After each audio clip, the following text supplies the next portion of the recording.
सतनाम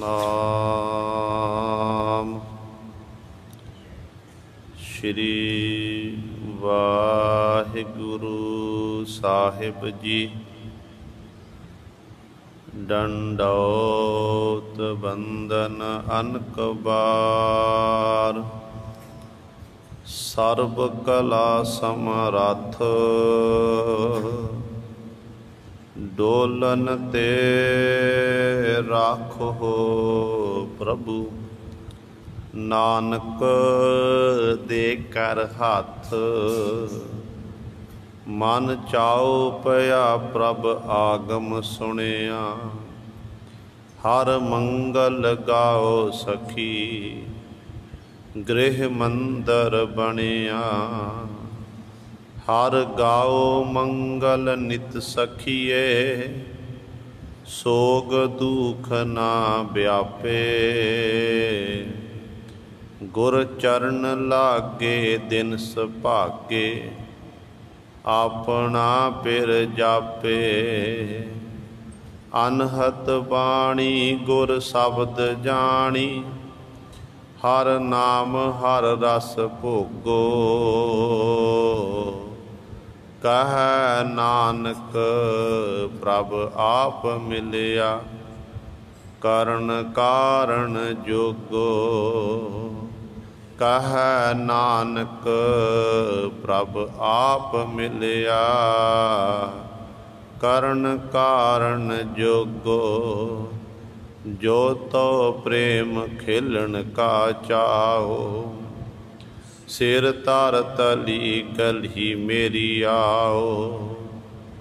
इत मार्ग पैर तरीजै सिर दीजै कान न कीजै। कबीर जिस मरने ते जग डरै मेरा मन आनंद। मरने ही ते पाईया पूरन परमानंद। कबीर ऐसी होए परी मन को पावत कीन। मरने ते क्या डरपना जब हाथ सिंधोरा लीन। गगन दमामा बाजियो परियो निशानै घाओ। खेत जो मांडियो सूरमा अब जूझन को दाओ। सूरा सो पहचानिया जो लरै दीन के हेत। पुरजा पुरजा कट मरै कबहू न छाड़ै खेत। पुरजा पुरजा कट मरै कबहू न छाड़ै खेत। बाणी गुरु गुरु है बाणी बिच बाणी अमृत सारे। गुर बाणी कहै सेवक जन मानै पर तख गुरु निस्तारे। सो कहो टल गुर सेविया अहनिस सहज सुभाए। दर्शन परसै गुरु कै जन्म मरण दुख जाए। होवै सिफत खसामदी नूर अरसो कुरसो झटिया। तुद डिठे सच्चे पातशाह मल जन्म जन्म दी कटिया। सज्जन सच्चा पातशाह सिर साहांदै साहो। जिस पास बैठिया सोहिया सबना दा बेसाहो। सतनाम श्री वाहिगुरु साहिब जी। तनासरी महला पहला घर दूजा अष्टपदिया। एक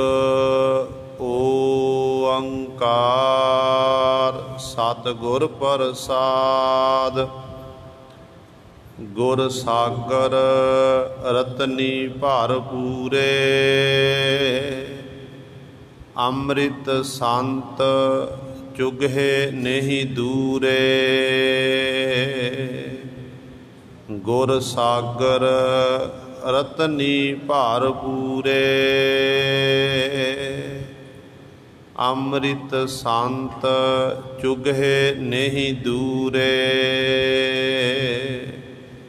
हर रस चोग चुगह प्रभ भावै। सरबर मह हंस प्राण पद पावै। क्या बग बपड़ा छपड़ी नहाए। कीचड़ डूबै मैल न जाए। रहाओ रख रख चरण धरे बिचारी। दुबदा छोड़ भय निरंकारी। मुक्त पदार्थ हर रस चाखे। आवण जान रहे गुर राखे। मुक्त पदार्थ हर रस चाखे। आवण जान रहे गुर राखे।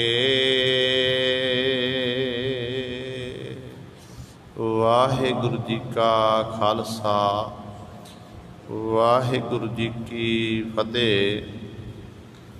परम सन्मानयोग जुगो जुग अटल चबर छतर तख दे मालक धन धन साहिब श्री गुरु ग्रंथ साहिब सच्चे सतगुरु जी दी पावन पवित्र निघी गोद अंदर जुड़ बैठे गुरु रूप गुरु सवारे खालसा साध संगत जीओ। आप जी बड़ियां भागां वाले हो जो दशमेश पिता गुरु कलगीधर सतगुरु अमृत के दाते सर्वंस दानी सहबे कमाल धन धन साहिब श्री गुरु गोबिंद सिंह महाराज जी दी चरण छो धरती महान पवित्र अस्थान गुरुद्वारा मंजी साहिब आलमगीर विखे अमृत बेले तो हाजरियां भर के सत संगत करके लाहे प्राप्त करके अपने जीवन नूं सफला कर रहे हो। अज जिथे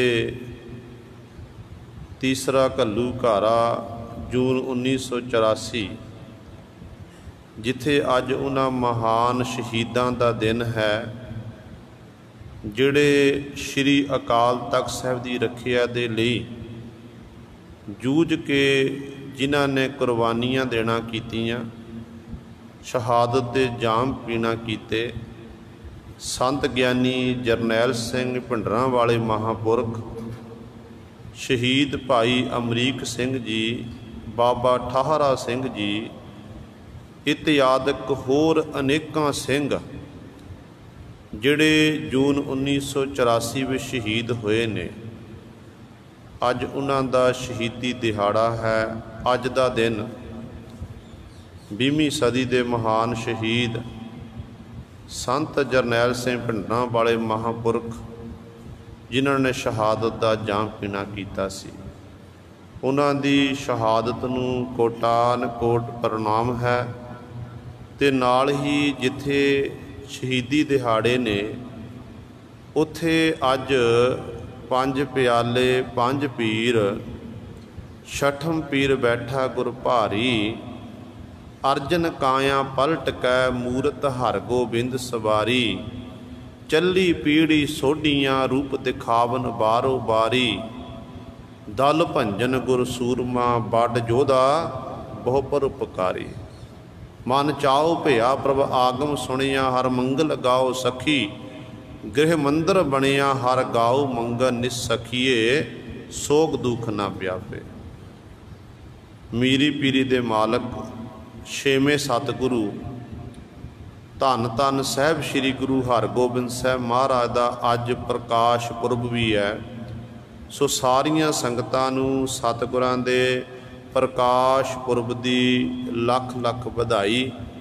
ਆਓ ਪਹਿਲਾਂ ਕੁਝ ਸਮੇਂ ਲਈ ਆਪਾਂ ਜੋ ਜੂਨ 1984 ਦੇ ਵਿੱਚ ਕਿਵੇਂ ਸੰਤ ਗਿਆਨੀ ਜਰਨੈਲ ਸਿੰਘ ਭਿੰਡਰਾਂ ਵਾਲੇ ਮਹਾਂਪੁਰਖਾਂ ਨੇ ਭਾਈ ਅਮਰੀਕ ਸਿੰਘ ਜੀ ਨੇ ਸ਼ਹਾਦਤ ਦਾ ਜਾਮ ਪੀਣਾ ਕੀਤਾ ਹੈ, ਉਹ ਆਪਾਂ ਵਿਚਾਰ ਕਰਾਂਗੇ। ਤੇ ਨਾਲ ਹੀ ਉਸ ਤੋਂ ਬਾਅਦ ਛੇਵੇਂ ਪਾਤਸ਼ਾਹ ਮਹਾਰਾਜ ਦੇ ਪ੍ਰਕਾਸ਼ ਪੁਰਬ ਸੰਬੰਧੀ ਵਿਚਾਰ ਕੀਤੀ ਜਾਵੇਗੀ।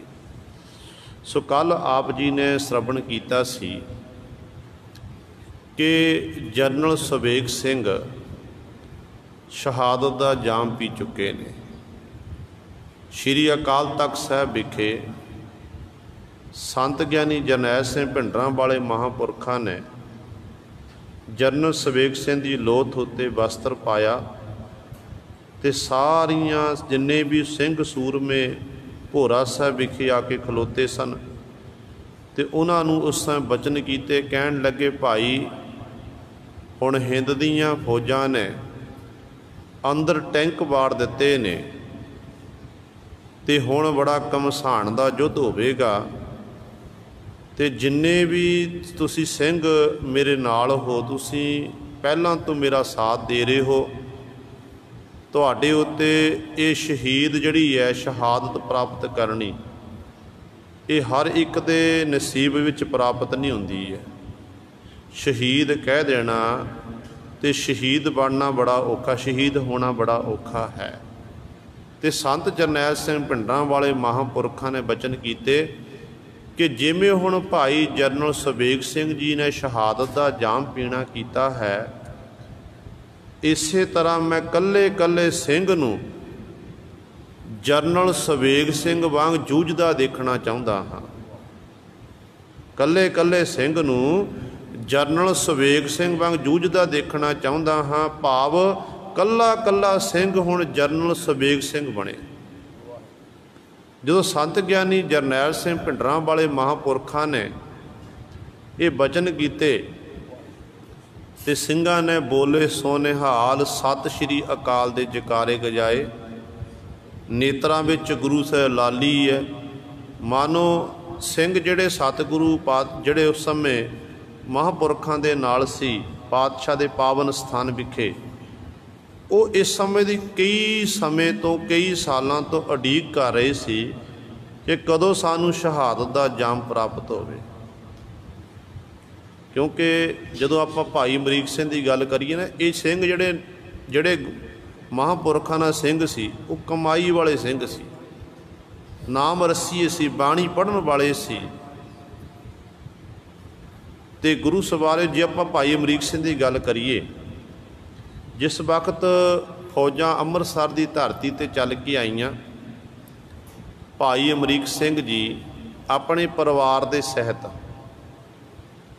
ਸ਼੍ਰੀ ਗੁਰੂ ਰਾਮਦਾਸ ਪਾਤਸ਼ਾਹ ਦੀ ਜੋ ਲੰਗਰ ਹਾਲ ਹੈ ਉਹਦੀ ਛੱਤ ਉੱਤੇ ਬੈਠੇ ਨੇ। ਨਾਲ ਭਾਈ ਸਾਹਿਬ ਜੀ ਦੇ ਮਾਤਾ ਜੀ ਕੁਝ ਸਮੇਂ, ਕਹਿੰਦੇ 20 ਕੁ ਮਿੰਟ ਤਕਰੀਬਨ ਵਾਰਤਾਲਾਪ ਹੋਈ ਹੈ। ਇਤਿਹਾਸਕ ਲਿਖਦੇ ਨੇ ਭਾਈ ਅਮਰੀਕ ਸਿੰਘ ਦੇ ਮਾਤਾ ਜੀ, ਮਾਤਾ ਸਤਵੰਤ ਕੌਰ ਜੀ, ਇਹਦੀ ਸਿੰਘਣੀ ਤੇ ਗੁਰੂ ਹਬੀਬੀ ਹਰਮੀਤ ਕੌਰ, ਦੋ ਇਹਦੀਆਂ ਬੇਟੀਆਂ ਭਾਈ ਸਾਹਿਬ ਨੂੰ ਆ ਕੇ ਮਿਲੀਆਂ। ਗੱਲਬਾਤ ਹੋਈ ਤੇ ਭਾਈ ਸਾਹਿਬ ਜੀ ਨੇ ਉਸ ਸਮੇਂ माता जी नूं बचन कीते, कहण लगे माता जी समा बड़ा हुण नाजुक है ते मैं चाहुंदा कि तुसीं परिवार नूं लैके इत्थे चले जावो, वड्डी बेटी ते छोटी बेटी नूं ले जाना करो। मेरे मन च हुण जूझण दा चाह है, मैं काफ़ी समय तो उਡੀਕ कर रहा सी कि कदों वो समा आवे कि जदों मैं शहादत दा जाम पीना करा। हुण मैनूं लगदा है कि वो समा बड़ा नज़दीक आ गया है, इस करके माता जी तुसीं वड्डी बेटी नूं लैके जदों कलफू च ढिल होवेगी तुसीं बाहर निकलना करो। हुण मां ने जदों अपने पुत्र पासों ये बचन सुने, बोल सुने, पहलां तां माता दे नेत्रां विच हंझू डिगे ने। फिर मां जिवें किवें करके अपने पुत्र नूं गल बकड़ी विच लिया। फिर जिवें किवें करके भाई अमरीक सिंह ने समझाणा कीता ते मां गुरु सवारे उस समय जाण लई मन गई। फिर बीबी हरमीत कौर उन्हां नूं आखिया कि तुसीं जाना करो।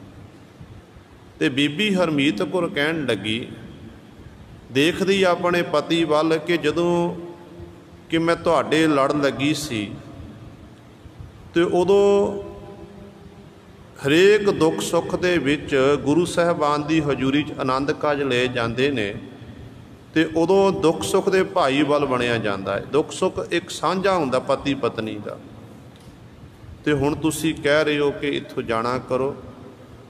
ते बीबी हरमीत कौर बार बार पिछां नूं मुड़ के वेखदी है। ते नाल भाई साहब ने ये बचन कीते सी, कहण लगे जदों अंतम वेले जाण लगे, कहण लगे देखो मैं कुछ कुछ जमीन लैना कीती सी दमदमी टकसाल तो संत बाबा ठाकुर सिंह जी पासों माया लैके मैं कुछ कुछ जमीन खरीदना कीती सी। वो मेरे सिर उत्ते करजा है, वो करजा लाना है। ते नाल ये बचन कीते गुरु सवारिओ उस समय जदों परिवार जाण कहण लगे बच्चियां नूं उच्ची सिक्ख्या देनी है ते इन्हां नूं सुरक्षित थां ते पहुँचाना करो। इन्हां दे जीवन संबंधी बहुत सारियां घटनावां आउंदियां ने। एक बारी कहंदे ने भाई अमरीक सिंह दी छोटी बेटी जिहड़ी छोटी जी गोद चुकी हुई है वो जिद करन लग पई, रोण लग पई। ते भाई अमरीक सिंह जी सिंह देखते ने की हो रहा, खिडौणे देण खिडौणे पकड़ना। ते कहण लगे 5 रुपए का नोट लेना है, जिद कर ली। ते भाई साहब जी ने गुरु सवारे वो जड़ा उस समय अपने बोझे विचों हथ पाया, हथ पा के कहते 5 रुपए का नोट कढ़िया ते उस अपनी बेटी के हाथ उत्ते रख दिता।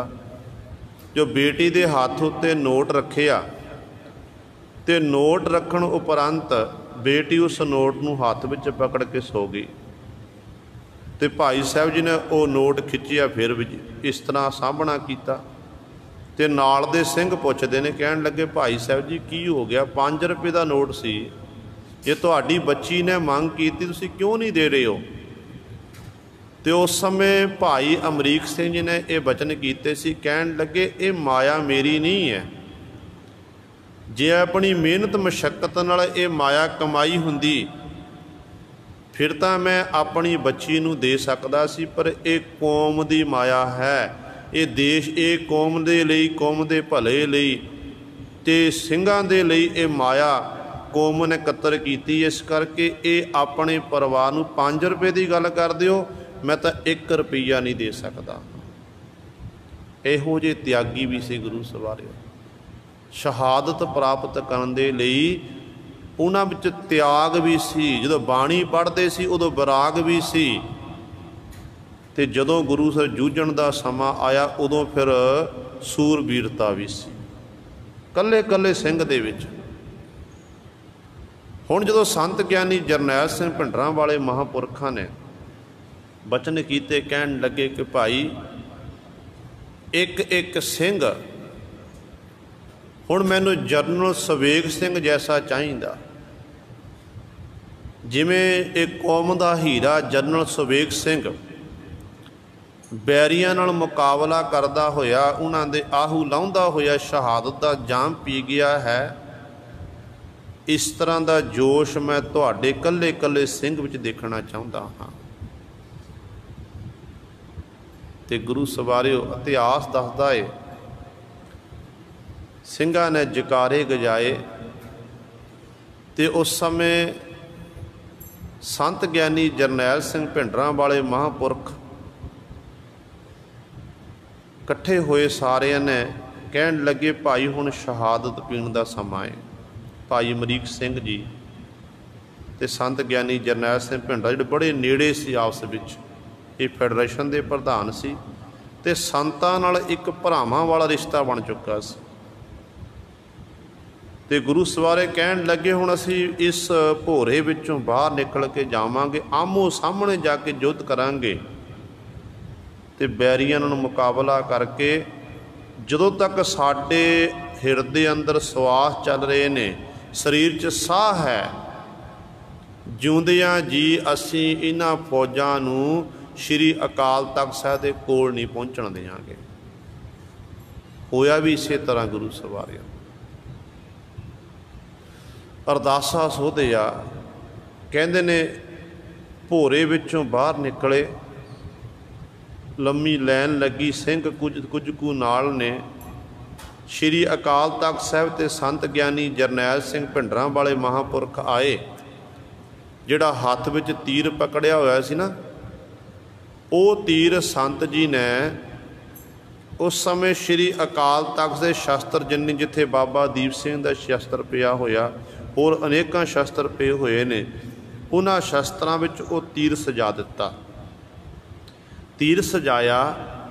ਤੀਰ ਸਜਾਉਣ ਉਪਰੰਤ ਫਿਰ ਗੁਰੂ ਹਰਗੋਬਿੰਦ ਸਾਹਿਬ ਮਹਾਰਾਜ ਛੇਵੇਂ ਪਾਤਸ਼ਾਹ ਦੇ ਚਰਨਾਂ 'ਚ ਬੇਨਤੀ ਕੀਤੀ ਕਿ ਹੇ ਮੀਰੀ ਪੀਰੀ ਦੇ ਮਾਲਕ, ਛੇਵੇਂ ਸਤਿਗੁਰੂ ਧੰਨ ਧੰਨ ਸਾਹਿਬ ਸ਼੍ਰੀ ਗੁਰੂ ਹਰਗੋਬਿੰਦ ਸਾਹਿਬ ਮਹਾਰਾਜ ਜੀ ਹਿੰਦ ਦੀਆਂ ਫੌਜਾਂ ਜ਼ਾਲਮ ਆਪ ਜੀ ਦੇ ਜੋ ਸਿਰਜਿਆ ਹੋਇਆ ਸ਼੍ਰੀ ਅਕਾਲ ਤਖ਼ਤ ਸਾਹਿਬ ਸ਼੍ਰੋਮਣੀ ਤਖ਼ਤ ਫੌਜਾਂ ਇੱਧਰਲੇ ਪਾਸੇ ਨੂੰ ਵੱਧ ਕੇ ਆ ਰਹੀਆਂ ਹਨ। ਅਕਾਲ ਤਖ਼ਤ ਸਾਹਿਬ ਦੇ ਗੁੰਮਟ ਢਹਿ ਢੇਰੀ ਕਰ ਦਿੱਤੇ ਗਏ ਹਨ ਤੇ ਪਾਤਸ਼ਾਹ ਜੀ ਇਸ ਆਪ ਜੀ ਦੇ ਸ਼੍ਰੀ ਅਕਾਲ ਤਖ਼ਤ ਦੀ ਰੱਖਿਆ ਦੇ ਲਈ ਅਸੀਂ ਸ਼ਹਾਦਤ ਦਾ ਜਾਮ ਪੀਣ ਚੱਲਿਆ, ਕਿਰਪਾ ਕਰਨੀ ਪਾਤਸ਼ਾਹ ਸਾਨੂੰ ਬਲ ਬਖਸ਼ਿਸ਼ ਕਰਨਾ। ਆਪ ਜੀ ਨੇ ਅੰਗ ਸੰਗ ਵਰਤਣਾ। ਕਹਿੰਦੇ ਨੇ ਇਸ ਤਰ੍ਹਾਂ ਸੰਖੇਪ ਦੇ ਵਿੱਚ ਛੋਟੀ ਅਰਦਾਸ ਕੀਤੀ ਗਈ ਤੇ ਫਿਰ ਸਿੰਘ ਗੁਰੂ ਸਵਾਰੇ ਆਪਣੇ ਹੱਥਾਂ ਵਿੱਚ ਰਿਵਾਲਵਰਾਂ ਪਕੜ ਕੇ ਤੇ ਬਾਹਰ ਨਿਕਲੇ ਨੇ, ਦੁਸ਼ਮਣਾਂ ਨਾਲ ਮੁਕਾਬਲਾ ਕਰਦੇ ਨੇ। ਤੇ ਦੁਸ਼ਮਣਾਂ ਨੇ ਜਿੰਨੇ ਵੀ ਸਿੰਘ ਸਨ, ਜਿੰਨੇ ਕੋਈ ਭੋਰਿਆਂ ਵਿੱਚ ਬੈਠੇ ਸਨ, ਥਾਵਾਂ ਥਾਂ ਦੇ ਮੋਰਚੇ ਲਾਏ ਹੋਏ ਸਨ, ਉਹਨਾਂ ਥਾਵਾਂ 'ਤੇ ਜ਼ਹਿਰੀਲੀ ਜਿਹੜੀ ਗੈਸ ਛੱਡੀ ਗਈ ਸੀ। ਐਵੇਂ ਨਹੀਂ ਜਿਹੜੇ ਇਹ ਸਿੰਘਾਂ ਦੇ ਮੋਰਚੇ ਤੋੜੇ ਗਏ, ਜ਼ਹਿਰੀਲੀ ਗੈਸ ਛੱਡੀ ਗਈ ਜਿਹਦੇ 'ਚ ਬਹੁਤ ਸਾਰੇ ਸਿੰਘ ਜ਼ਹਿਰੀਲੀ ਗੈਸ ਦੇ ਨਾਲ ਬੇਹੋਸ਼ ਹੋਏ ਨੇ, ਕਈ ਚੜ੍ਹਾਈ ਕਰ ਗਏ ਨੇ, ਸ਼ਹਾਦਤ ਜਾਮ ਪੀ ਕੇ ਸਨ। ਫਿਰ ਹੌਲੀ ਹੌਲੀ ਅੰਦਰ ਵਧੇ ਸੀ। ਇਤਿਹਾਸ ਇਹ ਵੀ ਦੱਸਦਾ ਏ, ਕਹਿੰਦੇ ਜਦੋਂ ਇਹਨਾਂ ਨੇ ਟੈਂਕ ਬਾੜੇ ਨੇ ਅੰਦਰ, ਇੱਕ ਟੈਂਕ ਬਾਬਾ ਦੀਪ ਸਿੰਘ ਦਾ ਜੋ ਪਾਵਨ ਸਥਾਨ ਬਣਿਆ ਹੋਇਆ ਹੈ, ਉੱਥੋਂ ਦੀ ਅੱਗੇ ਲੰਘਣ ਲੱਗਿਆ ਤੇ ਉਹ ਧਰਤੀ 'ਚ ਧੱਸ ਗਿਆ। ਬੜੀ ਕੋਸ਼ਿਸ਼ ਕੀਤੀ ਤੁਸੀਂ ਟੈਂਕ ਨੂੰ ਅੱਗੇ ਲੰਘਾਉਣ ਦੀ, ਪਰ ਉਹ ਟੈਂਕ ਗੁਰੂ ਸਾਹਿਬ ਅੱਗੇ ਲੰਘ ਨਹੀਂ ਸਕਿਆ ਤੇ ਉਹਨੂੰ ਵਾਪਸ ਮੋੜਨਾ ਪਿਆ ਸੀ। ਮਾਨੋ ਜਿਵੇਂ ਆਪਾਂ ਕਹਿ ਦਈਏ ਕਿ ਜਿਵੇਂ ਸ਼ਹੀਦ ਬਾਬਾ ਦੀਪ ਸਿੰਘ ਨੇ, ਜਦੋਂ ਤੱਕ ਉਹਨਾਂ ਦਾ ਸਰੀਰ ਸੀ ਸੰਸਾਰ ਦੇ ਵਿੱਚ, ਉਦੋਂ ਵੀ ਹਰਿਮੰਦਰ ਸਾਹਿਬ ਦੀ ਰੱਖਿਆ ਦੇ ਲਈ, ਸ਼੍ਰੀ ਅਕਾਲ ਤਖ਼ਤ ਸਾਹਿਬ ਦੀ ਰੱਖਿਆ ਦੇ ਲਈ ਉਹਨਾਂ ਨੇ ਆਪਣੇ ਸਰੀਰ ਨੂੰ ਕੁਰਬਾਨੀ ਦੇਣਾ ਕੀਤੀ, ਸ਼ਹਾਦਤ ਦਾ ਜਾਮ ਪੀਣਾ ਕੀਤਾ ਸੀ। ਹੁਣ ਆਤਮਿਕ ਤੌਰ 'ਤੇ ਮਾਨੋ ਬਾਬਾ ਦੀਪ ਸਿੰਘ ਜੀ ਉਸ ਥਾਂ 'ਤੇ ਪਹਿਰਾ ਦੇ ਰਹੇ ਨੇ ਕਿ ਮੇਰੇ ਗੁਰੂ ਹਰਗੋਬਿੰਦ ਸਾਹਿਬ ਮਹਾਰਾਜ ਦਾ ਅਸਥਾਨ ਹੈ, ਇਹ ਹਰਿਮੰਦਰ ਸਾਹਿਬ ਦਾ ਪਾਵਨ ਅਸਥਾਨ ਹੈ, ਜਿਸ ਹਰਿਮੰਦਰ ਸਾਹਿਬ ਵਿਖੇ ਕੋਈ ਮੇਰੇ ਹੁੰਦਿਆਂ ਇੱਥੋਂ ਕੋਈ ਲੰਘ ਨਹੀਂ ਸਕੇ ਕਿ ਇੱਥੇ ਮੇਰੀ ਡਿਊਟੀ ਲਾਈ ਹੋਈ ਹੈ ਗੁਰੂ ਰਾਮਦਾਸ ਪਾਤਸ਼ਾਹ ਨੇ। ਤੇ ਉਹ ਟੈਂਕ ਅੰਦਰ ਨਹੀਂ ਲੰਘ ਸਕਿਆ ਸੀ। ਦੇਖੋ ਗੁਰੂ ਸਵਾਰ ਜਦੋਂ ਸਿੰਘ ਸਾਹਿਬ ਗਿਆਨੀ ਪੂਰਨ ਸਿੰਘ ਦਾ ਜਦੋਂ ਆਪਾਂ ਉਹਨਾਂ ਦੇ ਜੀਵਨ ਪੜ੍ਹਦੇ ਹਾਂ, ਉਹਨਾਂ ਦੀ ਕਥਾਵਾਂ ਆਮ ਸੋਸ਼ਲ ਮੀਡੀਆ 'ਤੇ ਮਿਲ ਜਾਂਦੀਆਂ ਨੇ। ਕਹਿੰਦੇ ਨੇ ਜਦੋਂ 5 ਤਰੀਕ ਦੀ ਰਾਤ ਵੇਲੇ ਸੰਤ ਗਿਆਨੀ ਜਰਨੈਲ ਸਿੰਘ ਭਿੰਡਰਾਂ ਵਾਲੇ ਮਹਾਂਪੁਰਖਾਂ ਕੋਲ ਭਾਈ ਪੂਰਨ ਸਿੰਘ ਜੀ ਸਿੰਘ ਸਾਹਿਬ ਗਏ ਨੇ। ਜਾ ਕੇ ਇਹਨਾਂ ਨੇ ਫਤਿਹ ਬੁਲਾਈ ਹੈ। ਕਹਿਣ ਲੱਗੇ ਕਿ ਸੰਤ ਜੀ ਪੁੱਛਦੇ ਨੇ ਕਿ ਹਰਿਮੰਦਰ ਸਾਹਿਬ ਵਿਖੇ ਮਰਜ਼ਾਦਾ ਸਹੀ ਚੱਲ ਰਹੀ ਹੈ? ਤੇ ਅੱਗੋਂ ਗੁਰੂ ਸਵਾਰਿਓ ਸਿੰਘ ਸਾਹਿਬ ਗਿਆਨੀ ਪੂਰਨ ਸਿੰਘ ਨੇ ਬਚਨ ਕੀਤੇ। ਕਹਿਣ ਲੱਗੇ ਸੰਤ ਜੀ ਗੁਰੂ ਰਾਮਦਾਸ ਪਾਤਸ਼ਾਹ ਦੀ ਕਿਰਪਾ ਸਦਕਾ ਮਰਜ਼ਾਦਾ ਪੂਰਨ ਤੌਰ 'ਤੇ ਨਿਭਾਈ ਜਾ ਰਹੀ ਹੈ। ਤੇ ਸੰਤ ਜੀ ਨੇ ਪੁੱਛਿਆ ਕਿ ਸੋਦਰ ਦਾ ਪਾਠ ਕਿਹਨੇ ਕਰਨਾ ਹੈ? ਕਹਿਣ ਲੱਗੇ ਗਿਆਨੀ ਮੋਹਨ ਸਿੰਘ ਜੀ ਆ ਰਹੇ ਨੇ। ਤੇ ਸੰਤ ਗਿਆਨੀ ਜਰਨੈਲ ਸਿੰਘ ਭਿੰਡਰਾਂ ਵਾਲੇ ਮਹਾਂਪੁਰਖਾਂ ਨੇ ਬਚਨ ਕੀਤੇ ਗੋਲੀਬਾਰੀ ਹੋ ਰਹੀ ਹੈ, ਹੋ ਸਕਦਾ ਏ ਭਾਈ ਸਿੰਘ ਸਾਹਿਬ ਗਿਆਨੀ ਮੋਹਨ ਸਿੰਘ ਜੀ ਲੇਟ ਹੋ ਸਕਦੇ ਨੇ, ਤੁਸੀਂ ਅੰਦਰ ਜਾ ਕੇ ਪਹੁੰਚੋ। ਅੰਦਰ ਜਾ ਕੇ ਤੁਸੀਂ ਜੋ ਮਰਜ਼ਾਦਾ ਹੈ ਉਹ ਨਿਭਾਉਣਾ ਕਰੋ। ਸੋ ਇਹ ਸੋਦਰ ਦੀ ਬਾਣੀ ਦਾ ਜਾਪ ਕਰੋ। ਜਦੋਂ ਹੁਣ ਗਿਆਨੀ ਪੂਰਨ ਸਿੰਘ ਜੀ ਕਹਿੰਦੇ ਨੇ ਸਿੰਘ ਸਾਹਿਬ ਅੰਦਰ ਗਏ ਨੇ ਕਿ ਦੇਖਿਆ ਕਿ ਬਾਕੀ ਮੋਹਨ ਸਿੰਘ ਜੀ ਲੇਟ ਹੋ ਗਏ ਨੇ। ਤੇ ਉਦੋਂ ਫਿਰ ਤਾਬਿਆਂ ਬੈਠ ਕੇ ਸੋਦਰ ਦਾ ਪਾਠ ਕੀਤਾ ਹੈ। ਐਨੇ ਚਿਰ ਨੂੰ ਸਿੰਘ ਸਾਹਿਬ ਗਿਆਨੀ ਮੋਹਨ ਸਿੰਘ ਜੀ ਆ ਕੇ ਪਹੁੰਚ ਗਏ ਨੇ ਤੇ ਗੁਰੂ ਸਵਾਰੇ ਸੋਦਰ ਦਾ ਪਾਠ ਕੀਤਾ। ਤੇ ਉਸੇ ਹੀ 5 ਤਰੀਕ ਦੀ ਰਾਤ ਨੂੰ ਹੀ ਭਾਈ ਪ੍ਰੀਤਮ ਸਿੰਘ ਜੋ ਅਖੰਡ ਕੀਰਤਨੀ ਜਥੇ ਦੇ ਗੁਰੂ ਸਵਾਰੇ ਸਿੰਘ ਸੀ, ਸ਼੍ਰੋਮਣੀ ਗੁਰਦੁਆਰਾ ਪ੍ਰਬੰਧਕ ਕਮੇਟੀ ਦੇ ਮੁਲਾਜ਼ਮ ਵੀ ਸਨ, ਉਹ ਅੰਦਰ ਸੀ। ਉਹਨਾਂ ਨੇ ਆਰਤੀ ਦਾ ਕੀਰਤਨ ਕੀਤਾ। ਰਾਤ ਵੇਲੇ ਸ੍ਰੀ ਗੁਰੂ ਗ੍ਰੰਥ ਸਾਹਿਬ ਮਹਾਰਾਜ ਦੇ ਸੁਖਾਸਨ ਕੀਤਾ ਗਿਆ। ਅੱਗੇ ਜਿਵੇਂ ਸ੍ਰੀ ਅਕਾਲ ਤਖਤ ਸਾਹਿਬ ਤੇ ਸ੍ਰੀ ਗੁਰੂ ਗ੍ਰੰਥ ਸਾਹਿਬ ਮਹਾਰਾਜ ਸਰੂਪ ਜਾਂਦਾ ਸੀ, ਅੱਜ ਉੱਤੇ ਗੁਰੂ ਸਵਾਰੇ ਹਰ ਕੀ ਪੌੜੀ ਉੱਤੇ ਸਤਿਗੁਰੂ ਗੁਰੂ ਗ੍ਰੰਥ ਸਾਹਿਬ ਮਹਾਰਾਜ ਦੇ ਪਾਵਨ ਸਰੂਪ ਬਿਰਾਜਮਾਨ ਕੀਤੇ ਗਏ। ਸਵੇਰੇ ਇਸ ਤਰ੍ਹਾਂ ਤਕਰੀਬਨ ਉਹਨਾਂ ਦੀ ਲਿਖਤ ਮੁਤਾਬਕ ਕਹਿੰਦੇ ਨੇ ਤਕਰੀਬਨ 20-25 ਸੰਗਤਾਂ ਦੇ ਸਮੇਤ 4-5 ਸਿੰਘ ਰਾਗੀ ਸਿੰਘ ਜਾਂ 2 ਸਿੰਘ ਸਾਹਿਬ ਤੇ 2-3 ਸੇਵਾਦਾਰ ਤੇ ਬਾਕੀ ਜਿਹੜੀਆਂ ਸੰਗਤਾਂ ਅੰਦਰ ਬੈਠੀਆਂ ਹੋਈਆਂ ਸਨ। ਚਾਰੇ ਦਰਵਾਜ਼ੇ ਬੰਦ ਕੀਤੇ ਨੇ। ਚਾਰੇ ਦਰਵਾਜ਼ੇ ਬੰਦ ਕੀਤੇ ਨੇ। ਅੰਮ੍ਰਿਤ ਵੇਲੇ ਉੱਥੋਂ ਨਾ ਕੋਈ ਜਲ ਸੀ ਛਕਣ ਲਈ, ਨਾ ਕੁਝ ਗੁਰੂ ਖਾਣ ਲਈ ਸੀ। ਤੇ ਇੱਕ ਸਿੰਘ ਜਾਂਦਾ ਸੀ, ਉੱਤੇ ਚੜ੍ਹ ਕੇ ਸਰੋਵਰ ਦੇ ਵਿੱਚ ਇੱਕ ਬਾਲਟੀ ਰੱਸੀ ਨਾਲ ਬੰਨ੍ਹ ਕੇ ਭਰਦਾ ਸੀ। ਭੱਜ ਕੇ ਗੁਰੂ ਸਰੇ ਉਹ ਸੰਗਤਾਂ ਨੂੰ ਜਲ ਛਕਾਇਆ ਜਾਂਦਾ ਸੀ। ਥੋੜ੍ਹਾ ਥੋੜ੍ਹਾ ਜਲ ਸੰਗਤ ਨੂੰ ਨਸੀਬ ਹੁੰਦਾ ਸੀ, ਸਰੋਵਰ ਦਾ ਜਲ। ਇਹੋ ਜਿਹੇ ਹਾਲਾਤ ਸੀ।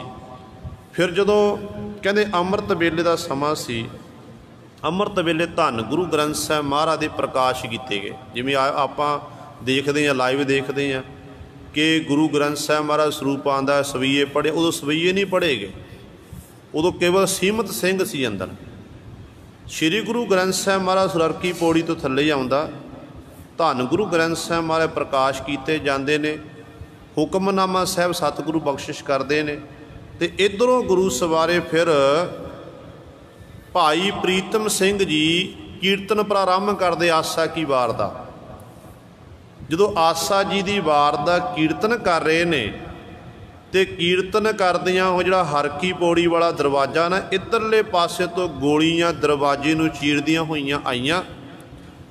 ਉਹ ਗੋਲੀਆਂ ਗੁਰੂ ਸਵਾਰੇ ਜਾ ਕੇ ਭਾਈ ਪ੍ਰੀਤਮ ਸਿੰਘ ਨੂੰ ਜਾ ਕੇ ਲੱਗੀਆਂ, ਗੋਡਿਆਂ ਵਿੱਚ ਜਾ ਕੇ ਉਹ ਗੋਲੀਆਂ ਵੱਜੀਆਂ, ਜ਼ਖਮੀ ਹੋ ਗਏ। ਪਰ ਉਸ ਸਿੱਧਕੀ ਸਿੱਖ ਨੇ ਆਸਾ ਜੀ ਦੀ ਵਾਰ ਦਾ ਕੀਰਤਨ ਸੰਪੂਰਨ ਕੀਤਾ। ਇੱਕ ਗੋਲੀ ਇਸ ਤਰ੍ਹਾਂ ਛੁੰਕਦੀਆਂ ਹੋਈਆਂ ਗੋਲੀਆਂ ਆਈਆਂ, ਧੰਨ ਗੁਰੂ ਗ੍ਰੰਥ ਸਾਹਿਬ ਮਹਾਰਾਜ ਦੇ ਪਾਵਨ ਸਰੂਪ ਨੂੰ ਜਾ ਕੇ ਲੱਗੀਆਂ ਤੇ ਗੁਰੂ ਗ੍ਰੰਥ ਸਾਹਿਬ ਮਹਾਰਾਜ ਜ਼ਖਮੀ ਹੋਏ ਸਨ। ਤੇ ਭਾਈ ਪ੍ਰੀਤਮ ਸਿੰਘ ਜੀ ਨੇ ਜਦ ਆਸਾ ਦੀ ਵਾਰ ਦਾ ਕੀਰਤਨ ਦਾ ਭੋਗ ਪਿਆ, ਫਿਰ ਭਾਈ ਪ੍ਰੀਤਮ ਸਿੰਘ ਜੀ ਨੇ ਆਪਣੇ ਸਰੀਰ ਨੂੰ ਤਿਆਗ ਦਿੱਤਾ ਸੀ। ਇਹ ਗਿਆਨੀ ਪੂਰਨ ਸਿੰਘ ਸਾਹਿਬ ਦੀ ਇਹ ਲਿਖਤ ਹੈ ਉਹਦਾ ਮੁਤਾਬਕ ਕਿ ਉਦੋਂ ਵੀ 5 ਤਰੀਕ ਦੇ ਰਾਤ ਨੂੰ ਤੇ ਅੰਮ੍ਰਿਤ ਵੇਲੇ 6 ਤਰੀਕ ਨੂੰ ਪੂਰਨ ਤੌਰ 'ਤੇ ਮਰਜ਼ਾਦਾ ਨਿਭਾਈ ਗਈ ਸੀ। ਫਿਰ 6 ਤਰੀਕ ਦਾ ਸਮਾਂ ਆ ਗਿਆ, ਸਵੇਰ ਦਾ ਸਮਾਂ ਹੈ।